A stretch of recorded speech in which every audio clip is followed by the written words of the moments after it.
Everyone, welcome. I am Paula. In today's video, I'm going to be showing you what me and my husband eat throughout the day today on a keto low carb diet. I have a couple of recipes that I'm going to be sharing with you today. It is freezing outside today. It's like 18, 19 degrees today, and it is so cold. Everything is so frosty and icy. I just took some trash out and it's really crunchy on the ground and it's just really cold. So I'm gonna warm up with a warm drink. I have some coffee here. I'm gonna get my electrolytes at the same time. I'm gonna show you how I am going to mix that up. We've already had a cup of black coffee this morning. We do intermittent fasting and it's almost time for us to eat our first meal. So I'm gonna go ahead and mix up something nice and warm and cozy to drink. I am using some chocolate salt by Element. This is an electrolyte drink mix. It is very clean, sweetened with stevia, and there's no junk, no fillers inside of these. Each electrolyte packet from Element has a science-backed ratio of 1,000 milligrams of sodium, 200 milligrams of potassium, and 60 milligrams of magnesium, making it a perfect balance of electrolytes that you need to replace when you are on a low carb diet. When you're on a high carb diet, your body retains water. When you are on a low carb diet, your body releases water. And when you lose water, you lose electrolytes. You need to make sure you're getting enough salt and electrolytes to replace what is lost. Element offers a lot of different flavors of electrolytes. Some are good cold and some are good hot. The chocolate is great in coffee. I have a little bit of heavy cream here that I'm gonna pour in here. It just makes it more decadent and it's just really good. So I have my little mixer here. I'm gonna go ahead and mix it up. Right now, Element has a special offer for my viewers. If you go to the link that is on the screen, drinkelement.com/low carb revelation, go over to Element's website, make a purchase of anything on the website. I recommend trying the chocolate medley. That's a really good one right now in the wintertime to enjoy it hot. Element will send you a free sample pack like this one with 8 different flavors so you can sample it hot or cold and find out which one is your favorite. Thank you, Element, for sponsoring this video. All right, today I'm going to be making baked French eggs. These are super easy to make and they are a great meal prep food. You can make a bunch of them at once and you can refrigerate them, you can freeze them, and they're just really good. And so I'm going to show you how I make these. I'm going to be making 8 of them today. I have my oven preheated to 375 degrees, and I have a muffin tin here that I have sprayed with some cooking nonstick spray, and I have my eggs right here, and I'm gonna go ahead and show you how I make these. Super easy, 4 ingredients. All right, so I'm just gonna crack 1 egg into each little muffin cup. These work really good too in the silicone muffin tins. They just pop right out. I don't have one of those up here right now, but if you have a silicone muffin tin, you can definitely use that for this. All right, the next thing I'm gonna do is I have some heavy cream here. This is just heavy whipping cream.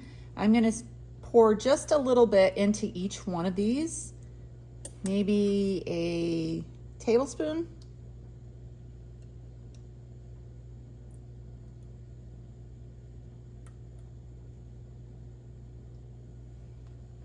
And then I have some salt here. I use Redmond's real salt. And I'm just gonna put a little sprinkle onto the top of each one of these. And then I have some shredded cheese over here. I have Colby Jack that I have pre-shredded. I prefer Gouda cheese, and I recommend using Gouda cheese if you can get a hold of it. It's really good on top of the eggs, but you can use any kind of cheese that you want. I'm all out of Gouda right now, so I'm using some Colby Jack. You just do a little sprinkle on top of each one. And then once the oven preheats to 375, I'm gonna put these in the oven. I like my yolk to be firm, so I leave mine in. This is a new oven. I think it's gonna be around 20 minutes. We'll see. I'm gonna test it, but I don't like my yolk to be runny. If you like a runny yolk, then you're gonna need less time. You just have to kind of experiment and see which time is good for you. And so these are going in the oven. I'll be back in a little bit.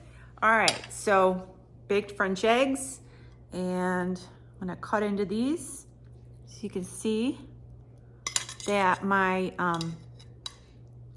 my yolk is firm. It's not running out, not runny. That's the way I like it. Like I said, if you like a runnier yolk, then just take them out sooner. And so I'm gonna have 2 of these, and that's gonna be my first meal. Ed had some scrambled eggs and some sausage links. That's what he wanted today. In a little while, I'm gonna show you how I make my peanut butter fudge. I am gonna be doing a little bit of baking today because we are going home. We're gonna be going home for Christmas, and I am making a few things to take back home with us so that we can take them to Christmas dinner. I'll talk about that more in a little bit. I'm gonna have Ed, we're gonna actually come on and talk together and update you on some things. And so in a little while, I'm gonna show you how I make that recipe, and then we'll be updating you throughout the day. So I'll see you in a little bit. All right, so we are out and about running some errands, and we decided to stop at Tim Hortons and get a coffee because we haven't had enough coffee today, apparently. So the nicest thing happened. We waited our turn in line, and we get up to the window, and the guy told us that the person in front of us bought our coffees for us and said Merry Christmas. Yes, we got free coffee from the lady in front of us. Thanks, lady, whoever you are. Yeah, she may never ever see this. It really took me by surprise. I got a little emo there for a second. Yeah. But yeah, it was very nice of her, very kind. It's nice to know there's still some generosity out here, you know? Yep. So we are at Aldi right now. You can see the sign back there in the back because I love Aldi's eggs. They have those pasture eggs I like to get. I'm gonna go in just a minute and pick up some eggs and whatever else I can think of. But yeah, I just thought now would be a good time to have Ed with me on the video here. So I want to ask a question that's a side note. We're out and about, and it's Michigan winter, and there's salt on my truck, and I want to go get my truck washed. How many of you guys wash your vehicles or get them washed in the wintertime? Comment down below. I don't like car washes. I'd rather do it by hand, but I obviously can't do that right now, so I'm going to have to make an exception. Yeah, Ed always washes our vehicles by hand. How we get off on this subject, but... Well, it's a side note. Yeah, he always washes our vehicles, but right now, with his leg being the way it is, he just can't. So... I would love to. He's wanting to find a car wash today to run through. Hopefully a touchless. Yeah. So... But I'm interested to know what you guys do in the wintertime, if you know, in your northern wintry states, what you do. Bleep bloop down below. All right. So how are you doing, Ed? Doing pretty good. Still have some discomfort, a lot of swelling still. I can't like lift my foot up very much. I can do it a little bit. And I've been trying to like put my foot down on the ground, but it's like forward because I can't, you know, lift it up enough yet. But it's coming around very slowly. I'm trying not to do too much because I don't want to hurt myself. So I'm just gonna I can't like really stand on it very much. I can just enough to support my weight, but not like, you know, full weight or anything like that.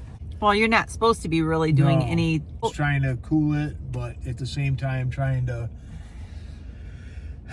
get a little someplace with it, you know? So he hasn't started any rehab yet. He has to wait for healing. The doctor said it would be a couple months before he could even start, you know, like toe touching to the ground and all of that. So right now he's just in a waiting period. But Thursday... he's actually we're going to the surgeon to get all of the 55 staples taken out. And so that's going to be nice, having all those staples taken out. And then we are going to get news to what the next step is, you know, when therapy is actually going to start. We have no idea yet. He told me that it's 10 weeks post-op. So that puts me somewhere around February. We'll find out in a couple of days, and it'll be good to know something, you know. So because of that, we have decided to go home on Friday. Thursday is this appointment. Friday, we're going to go home to our other house. We haven't been home since the accident happened. So there's some different things we're kind of nervous about, like access around the house is not like the same up here. No. There's porch steps. We have I have to go up backwards on crutches up the steps. Yeah, he goes backwards when he's like hopping up, and the steps are not wide enough for the walker, so he's gonna have to use crutches. And so we're just, you know, we have a lot of reservations. Yeah, we're just kind of, but we need to see family and take care of a few things. Absolutely. So we're gonna try it out really quick. So the plan is to go home on Friday, and on Sunday, which is Christmas Eve, we're going to be with at my son's house with all of our family and all the grandkids, and we're just super excited about that. We've only seen the grandkids Thanksgiving weekend, 3 of the grandkids. Our other grandson, we haven't seen him except for being on FaceTime since this happened. So we are so excited to go home. We're not sure how long we're going to be home. Maybe a couple of weeks. It depends on what the doctor says. Right. We're waiting to see whether, you know, the doctor might want to see him in 2 weeks or 4 weeks, or we don't know. So yeah, we're gonna see and just kind of play it by ear. So, but the plan is to have Christmas at home. We're so excited. I'm going to go ahead and go in Aldi, get some eggs and some of my favorites that I get from Aldi. And then when I get back to the house, I'm going to show you how to make that peanut butter fudge. Ooh, I didn't know you were going to do that. Yeah, it's for home. It's to take home. What? I got a sample. Yeah. Got to let you know if it's any good. Yeah. So I'm going to make some peanut butter fudge in a little while, and I'm going to show you how I make it. It's really easy. Super easy. All right, I'll see you in a little bit. So for the record, we are in a car wash. Touchless car wash. Fully automated. Yep. My dog's freaking out. She's scared. She's the biggest baby. Aw. Hello, baby. She's so afraid of everything, like loud noises, beeping noises, and apparently car washes. It's okay. Yeah, so. Cool lights. Yeah, we got a light show. We got red and green. Oh, it's Christmas. I wonder if they did that on purpose. Ho, ho, ho. It's red and green Christmas colors. Look at her. She's scared. I'm happy it's touchless at least. I don't like swirl marks. She's trembling. She's trembling on my lap. Hey, what's going on? Oh. It's okay. I won't let nobody get you. It's okay, honey bunny. I'm having weird thoughts of like this thing malfunctioning and eating my truck. I mean, it's really close. That's like less than a foot away. That's good. The dog's freaking out. All right. It's okay. $13. $13 for a car wash. Isn't that crazy? All right. Used to be like $5, you know? Yep. So. If you're really cheap, you could go to the self-serve for like $3.50 or something. It's too cold out for that. I'm not spraying the car off. Then you gotta brush it and use the nasty brushes in there and you scratch your car all up. Ain't nobody got time for that. Woo! So big. Wow, it's green. So, oh no, it's just the lights. It's so cool. Wow, man. It's a light show, Sapphira. It's okay. She's freaked out. I know. She's like trembling. It's almost over. Big chicken. You big chicken. Alright, so it is 4 o'clock, and in just a little bit, I'm gonna get ready to start making dinner. But right now, I'm gonna make peanut butter fudge, and I'm gonna set up and show you how I make it. It's super easy. It's done in the microwave, and there's not a whole lot of ingredients, and I don't like to make these too often unless we're going to be sharing them with others because they are very good. I have a tendency to just want to overeat this peanut butter fudge. So since we are going to be sharing this at Christmas, I'm going to be making a couple of containers of it to take with us to share with family. So yeah, it's not something that I recommend to make too often. So I'm gonna take 1 cup of this peanut butter and I'm just gonna pour it into this measuring cup so I can have it measured out right.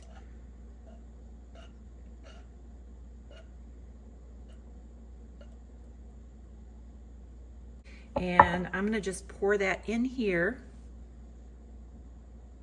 with this butter. And this is gonna go in the microwave, like I said, 30 seconds to a minute at a time. I'm gonna take it out of the microwave, stir it. It only takes about, depends on your microwave, but usually within 2 minutes, that's enough time. So I'm gonna go ahead and get that in the microwave and I'll be right back. This is ready now to add the rest of my ingredients. You can see here the butter's melted, and I'm gonna add to this just a pinch of salt. You always wanna put salt in your desserts. It's a flavor enhancer. And I'm gonna add just a little bit of vanilla extract, about a teaspoon. And then I have 3/4 cup of sweetener here that I'm gonna add into that. And I'm gonna mix this up. I'm gonna get this spread out into this pan. Let me move some stuff out of the way. I'm gonna pour this out into the pan. This will thicken up as it cools off. This has to go into the refrigerator for 4 to 5 hours. And then you can remove it from the refrigerator. And I might have this video done before this is done, but all I do is take this out of the refrigerator. Once this is solid, I will pull the parchment up out of here, lay it on a flat surface, and then cut these pieces of fudge up into 12 squares. And if you do an 8x8 pan, cut into 12 squares, it is 2 carbs per piece. If you do it that way, if you cut it that way. I'll be back in a little bit. All right, dinner tonight is leftovers from the other day. Not sure if we did this one on video, but I made sloppy joes the other day on chaffles, and this is what we're gonna be having. I reheated it, made some fresh chaffles. This is just 2 chaffles under here, open face, with my sloppy joe recipe, with my coleslaw recipe on top, and some pickles on the sides. So this is gonna be dinner. Delicious comfort food for the end of a busy day. I'm gonna go ahead and sign off. I hope you enjoyed this video today. Make sure you subscribe, give us a thumbs up, and we'll see you in the next day or so. Have a great day and God bless.